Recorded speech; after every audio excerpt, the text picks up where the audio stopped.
Avant de plonger dans cette histoire incroyable, pensez à vous abonner à la chaîne et à activer la cloche. Ici, chaque récit a quelque chose à dire, et vous ne voudrez pas en manquer un seul. Le ciel de Saint-Pétersbourg s'était couvert de cendres grises ce jour-là, comme si la ville elle-même retenait son souffle. Une brume fine glissait entre les colonnes antiques du palais Yusupov, s'insinuant dans les moindres interstices comme un avertissement silencieux. Ce ciel terne, suspendu au-dessus des dorures et des bouquets de pivoine blanche, semblait vouloir nous rappeler que sous les dorures, il y avait toujours des fantômes. Le mariage d'Anastasia Volodina, ma sœur cadette, ressemblait à un rêve minutieusement chorégraphié. Robe ivoire aux broderies faites à la main, traîne longue comme une promesse. Les violons tziganes pleuraient doucement à l'entrée du grand salon, où des lustres de cristal taillé diffusaient une lumière dorée sur les coupes de champagne et les robes soyeuses. La haute société russe était là, entre rires feutrés et flatteries déguisées. Tout était sublime. Et tout sonnait faux. Le genre d'événement où l'on enterre les blessures sous les nappes en dentelle, et où chaque sourire poli dissimule un silence qu'on préfère ne pas briser. Moi, j'étais là. Spectatrice malgré moi. Debout, figée dans une robe bordeaux dont la coupe élégante ne suffisait pas à me faire oublier que je n'étais plus de ce monde-là. Ma main gauche enserrait celle de mon fils, Lev, 10 ans à peine. Ses doigts étaient froids, mais fermes. Il n'avait pas prononcé un mot depuis notre arrivée, seulement observé, silencieux, comme s'il savait que quelque chose ne tournait pas rond. Ses yeux sombres comme le fond d'un lac gelé scrutaient les visages, les mouvements, les zones d'ombre. Lui, si vif d'habitude, était comme figé dans un état d'alerte muet. Et moi, je faisais semblant. Je souriais aux cousines de ma mère, j'acquiesçais aux compliments sur la robe d'Anastasia, je m'efforçais de paraître à ma place, mais quelque chose, au fond de mon ventre, se tordait lentement. Et puis, tout bascula. Au moment où les invités levèrent leurs verres pour acclamer les mariés, un toast porté par un magnate du pétrole dont la moustache semblait sortie d'un roman de Dostoïevski, Lev serra plus fort ma main. Je me tournai vers lui, surprise, mais il ne me regardait pas. Il fixait un point précis au fond de la salle. Il m'attrapa brusquement le poignet, et d'une voix si grave, si étrangère dans sa bouche d'enfant, il murmura. « Maman, il faut partir. Maintenant. » Je me figeai, comme si son souffle avait gelé le temps. Il ne suppliait pas. Ce n'était pas la voix d'un enfant capricieux, ni même d'un garçon inquiet. C'était la voix d'un témoin. Une voix basse, tranchante, chargée d'une peur froide, maîtrisée. Je sentis mon estomac se crisper comme un papier qu'on froisse. Je me penchai, le cœur déjà battant. « Pourquoi, Lev ?» Il se tourna vers moi. Il me regarda droit dans les yeux, comme un adulte l'aurait fait, avec un sérieux qui ne lui appartenait pas. Puis, il dit « Il est là ». Et soudain, tout l'air sembla s'échapper de mes poumons. Roman Petrovitch. Je n'avais pas entendu ce nom depuis 7 ans. Mon ancien mari. Le père de mon fils. Celui que j'avais fui une nuit de janvier, lorsque Lev n'avait que 3 ans et que j'avais enfin compris que la prochaine colère ne m'épargnerait pas. Un centre d'accueil pour femmes battues, une nouvelle identité presque, la peur comme compagne quotidienne. Et puis, lentement, la reconstruction. Le juge m'avait accordé la garde exclusive. Les papiers étaient clairs. Les rumeurs, elles, étaient floues. Certains disaient qu'il avait fui le pays après des dettes de jeu, d'autres qu'il était mêlé à un réseau d'influence mafieux. Moi, je ne voulais rien savoir. Le silence, c'était ma seule paix. Mais maintenant, il était là. Je tournai lentement la tête vers la salle. Et je le vis. Il n'avait pas changé. Toujours cette carrure d'ours impassible, cette mâchoire contractée, ce regard d'acier, fixe, méthodique. Son costume noir, parfaitement ajusté, était celui des hommes qui veulent se faire oublier en se faisant craindre. Mais ce n'était pas ce qui me glaça. C'étaient les 2 hommes qui l'encadraient. Grands, impassibles, en manteau long, comme sortis d'une autre époque. Des hommes à la présence vide, mais au regard trop présent. L'un d'eux murmura quelque chose à Roman. L'autre nous regardait. Mon cœur se mit à tambouriner dans ma poitrine, sourdement, douloureusement. Mes mains devinrent moites. « Maman », murmura Lev, « il nous cherche. Il m'a vu. » Je savais que c'était vrai. Il n'était pas venu pour Anastasia. Il n'était pas là par hasard. Il était venu nous retrouver. Je ne réfléchis pas. Je pris la main de Lev et me dirigeai calmement vers la sortie. J'inventai un prétexte à la tante de ma mère. toilette, migraine, fatigue. Peu importe.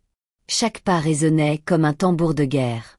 J'entendais la musique des violons au loin, joyeuse, fausse. Je sentais le regard de Roman dans mon dos. J'avais fui pendant 7 ans. J'avais changé de ville, de travail, de vie. J'avais tout reconstruit. Pourquoi maintenant? Pourquoi ici, au mariage de ma sœur? Et surtout, qu'allait-il faire? J'appelais un taxi sans prévenir personne. Pas un mot à ma sœur, pas un regard en arrière. La fête continuait, comme dans un opéra tragique où les acteurs ignorent que le rideau est en feu. Lev tremblait à mes côtés sur le siège arrière, ses mains serrées entre ses genoux, les yeux rivés sur les vitres embuées du véhicule. Je retirai mon châle et le couvris doucement, comme pour le cacher du monde, de Roman, de tout ce que j'avais fui. Mon bras l'entoura, et il se laissa aller contre moi, en silence. La voiture nous emmena à travers Saint-Pétersbourg, ses grandes avenues balayées par un vent humide, ses statues de bronze figées sous le ciel cendreux. Les phares découpaient les flaques d'eau sur la perspective Nevski, où les souvenirs de l'Empire semblaient s'effriter sous la crasse du quotidien. Nous arrivâmes devant un immeuble délabré, vestige de l'ère soviétique. Le ciment fissuré, les balcons rouillés, les boîtes aux lettres cabossées racontaient une autre Russie, celle qu'on évitait de montrer, celle des décombres de la grandeur passée. Là vivait ma mère, Ekaterina Ilinovna, dans un appartement trop petit pour ses souvenirs et trop grand pour sa solitude. Elle ouvrit la porte avant même que je n'aie frappé, comme si elle nous attendait. « Il t'a retrouvé », dit-elle simplement, en nous dévisageant avec une résignation glaciale. Elle n'était pas surprise, pas émue, juste fatiguée. Je restais là, dans l'entrée, lèvres accrochées à ma main comme un petit animal blessé. L'odeur familière du thé noir et de la soupe aux choux flottait dans l'air, mêlée à celle du vieux bois et du linge séché sur les radiateurs. La télé diffusait des images en noir et blanc dans une pièce adjacente, mais le son était coupé. Le monde semblait suspendu dans un murmure. « Tu crois qu'il t'aurait laissé tranquille? Avec ce que tu sais ?» Je fronçai les sourcils. « Ce que je sais? Je ne sais rien, maman. Je suis partie, c'est tout. » Elle me fixa longuement. Ses yeux gris, usés par les années, m'examinaient comme on observe une blessure qu'on n'ose pas toucher. Puis elle baissa les yeux, comme si un poids trop ancien venait de glisser sur ses épaules. « Ton père, Natalia. Il ne s'est pas suicidé. » Un silence. Le genre de silence qui avale tout l'oxygène d'une pièce. Roman y est pour quelque chose. Et ton oncle aussi. C'était une guerre de pouvoir, entre clans. Entre ceux qui voulaient le silence et ceux qui voulaient la vérité. Ton père a choisi le mauvais camp. Et toi, tu es la dernière à pouvoir encore parler. Mon souffle se coupa. Une douleur ancienne, brutale, me traversa la poitrine. Le souvenir du corps froid de mon père dans ce petit cercueil de pain. Les funérailles hâtives. Le suicide déclaré par la police. Et l'ordre muet de ne jamais poser de questions. Et maintenant qu'Anastasia a épousé le fils d'un oligarque, ils veulent tout enterrer. Elle me regarda. Tu comprends? Ils veulent t'enterrer avec. Je sentis un frisson me parcourir l'échine. Tout s'emboîtait. Les regards étranges ces dernières semaines. Le courrier ouvert. Le sentiment d'être suivi. L'Ève qui se réveillait en sursaut la nuit. Nous n'avions plus de maison. Nous n'avions plus de refuge. Roman nous suivait. J'en étais sûre. 3 voitures noires stationnées en alternance près de l'école. Une silhouette qui fumait sous notre fenêtre à l'aube. Un appel anonyme sur mon portable jetable. Si tu tiens à ton fils, tais-toi. Le message était clair. Mais j'avais trop longtemps vécu dans le silence. Élève, il ne méritait pas une vie dans la peur. Il ne méritait pas de grandir dans les ombres où moi j'avais survécu. Il était temps. Temps de sortir de elle, hombre. Je contactai Andreï Vlasov, un ancien camarade de l'université devenu journaliste d'investigation. Il avait cette voix rauque des hommes qui ont trop fumé et trop vu. Je savais qu'il ne me jugerait pas. Il me rappela dans l'heure. Tu es sûre de ce que tu fais, Natalia? Une fois lancé, tu ne pourras plus reculer. Je lui répondis que je n'avais plus le luxe du silence. Il me proposa de venir le voir. En 2 jours, il avait déjà ouvert des dossiers, retrouvé des copies de documents officiels, des photos, des enregistrements oubliés. Il fouillait là où les autres détournaient les yeux.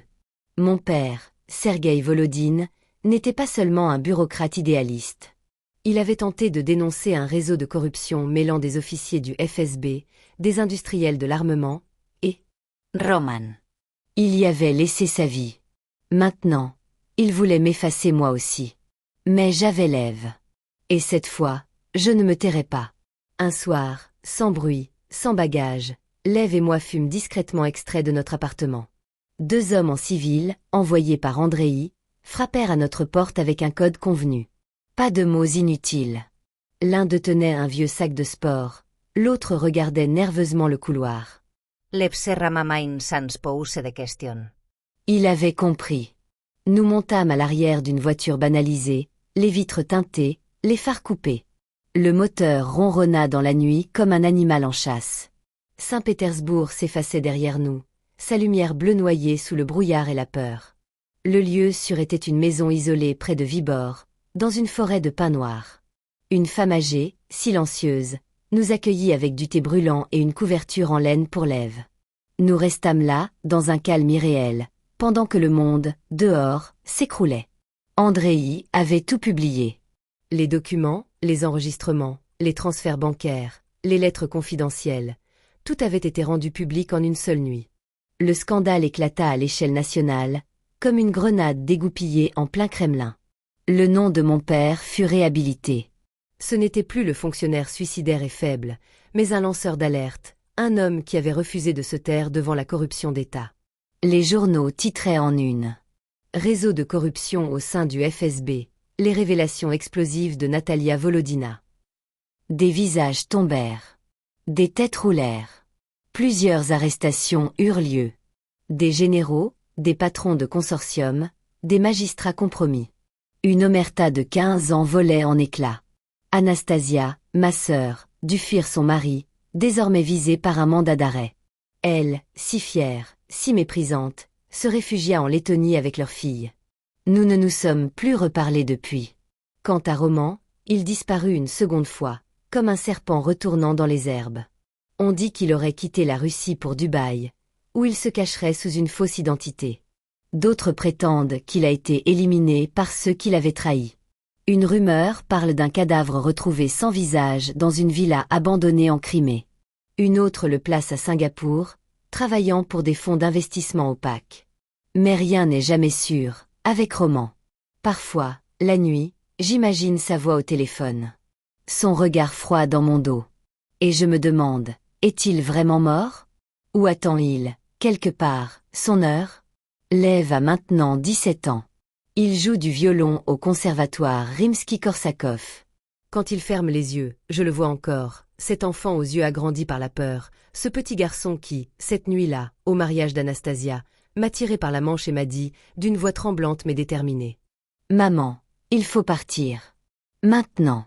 C'est lui qui m'a sauvée. Pas Andreï. Pas la vérité. Mon fils. » Il m'a extirpé du déni. Il a brisé le silence quand moi je n'en avais plus la force. Il m'a obligé à vivre. Aujourd'hui, dans son regard calme, je lis la fierté et la force d'un homme qui a grandi dans la tempête. Il joue Bach avec une intensité grave, comme s'il déposait chaque note dans le cœur de son père, qu'il n'a jamais connu. Et moi, parfois, en regardant par la fenêtre, un thé à la main, j'observe les ombres qui glissent entre les arbres. Je me demande si Roman est là, quelque part. Je me demande s'il a compris que nous n'avions plus peur. Parce que je n'ai plus peur. Je parle. J'écris. Et je vis. Lev n'était plus l'enfant qui m'avait serré la main avec frayeur ce soir-là. À 17 ans, il portait déjà dans ses silences la gravité d'un adulte. Ses cheveux noirs, tirés en arrière, laissaient apparaître ce front pensif, ses yeux intelligents et calmes. Il avait gardé cette façon d'observer avant de parler. De poser des questions que les adultes n'osaient pas formuler. Il étudiait le violon avec une intensité presque spirituelle. Le son de son archet semblait traduire ce que nos mots ne pouvaient plus dire. La fuite, la trahison, l'amour, la peur, et surtout, la mémoire. Il refusait les interviews. Il disait « Je ne veux pas être le fils d'un fantôme. Je veux être un homme qui construit. » Il composait parfois. Une pièce, sobre, qu'il appelait Pétersbourg en février. Elle parlait sans parole de notre fuite. Il me l'a jouée une nuit, sans un mot, les yeux fermés. Je n'ai jamais autant pleuré. Le scandale avait eu l'effet d'un incendie dans une forêt desséchée. Sur les plateaux télé, les chroniqueurs débattaient avec prudence. Certains dénonçaient un complot de l'intérieur, d'autres accusaient l'Occident d'avoir infiltré nos institutions par la presse. Mais la vérité, implacable, s'infiltrait dans tous les discours. Les familles de disparus m'écrivaient. Des femmes, surtout. Des mères. Des sœurs. Des filles. Elles disaient. Vous avez ouvert une porte. On va l'ouvrir pour de bon.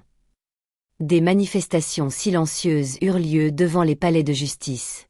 Des graffitis apparurent sur les murs de Kazan. Volodina n'a pas peur.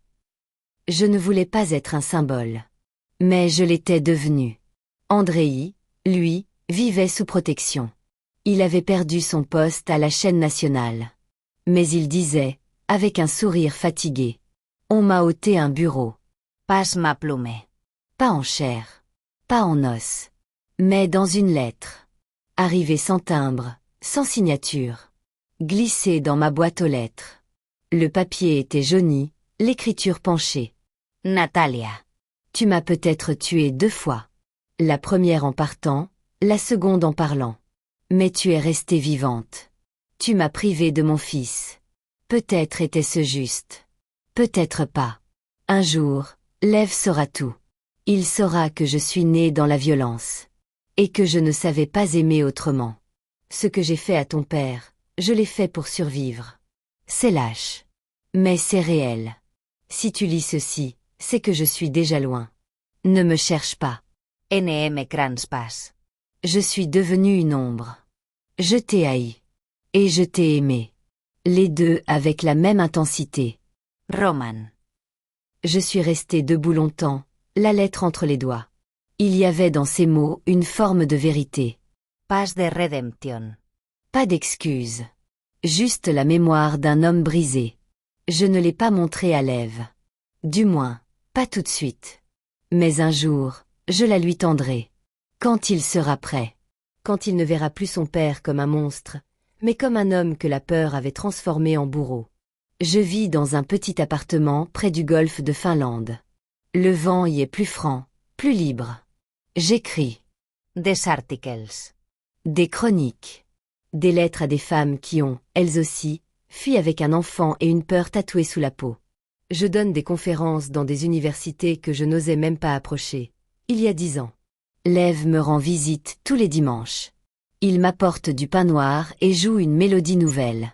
Et parfois, en regardant les bouleaux se pencher sous la pluie, je murmure. Merci, Lev. Tu m'as sauvée. Tu m'as rendue vivante. Le rideau de velours rouge s'ouvrit lentement. La lumière tamisée baignait la salle du conservatoire Rimsky-Korsakov d'une clarté solennelle.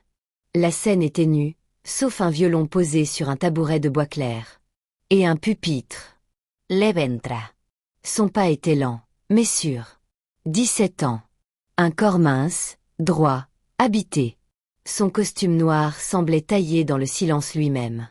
Dans la salle, on murmurait son nom. C'est lui, le fils de Natalia Volodina. Celui qui a fui un mariage pour sauver sa mère. La télévision d'État retransmettait le concert. C'était une première. Pas pour un concours. Pas pour une compétition. Mais pour un moment de mémoire.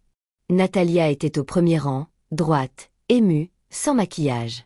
À côté d'elle, Andreï Vlasov serrait entre ses doigts un petit enregistreur, comme un témoin muet. Lev leva son archet. Cette pièce, dit-il d'une voix claire, s'appelle Ce que je sais. C'est une œuvre pour ceux qui n'ont pas pu parler. Pour mon grand-père, Sergueï. Pour ma mère, Natalia. Et pour tous les enfants qui écoutent la peur avant même de savoir parler. Puis il s'arrêta. Un silence. Puis il joua. Une plainte d'abord. Une note suspendue, comme un soupir d'enfant. Puis un souffle. Un battement. Une montée lente, déchirante, vers une mélodie fragile, presque brisée. La salle ne bougeait plus. Pas une toux. Pas un froissement. Juste la musique. C'était la fuite, La nuit, les pas dans la neige de Pétersbourg. Le regard d'un enfant qui murmure. Il est là. C'était le battement d'un cœur maternel. La douleur. Et l'amour. Au dernier accord, Lev ferma les yeux. L'archet s'arrêta dans l'air. Natalia avait les larmes aux joues. Plus tard, dans un studio d'enregistrement, Natalia s'installe devant un micro. Elle lit les premières lignes de son livre, publié ce jour-là. Je m'appelle Natalia Volodina. J'ai fui un homme, mais j'ai retrouvé la voie. J'ai grandi dans un pays où le silence protège les puissants. Mon fils m'a réveillé. Ce que je vous raconte ici, ce n'est pas une vengeance. C'est une libération. Voici ce que je sais. Une lumière rouge s'allume. Et la Russie, ce soir-là, écoute.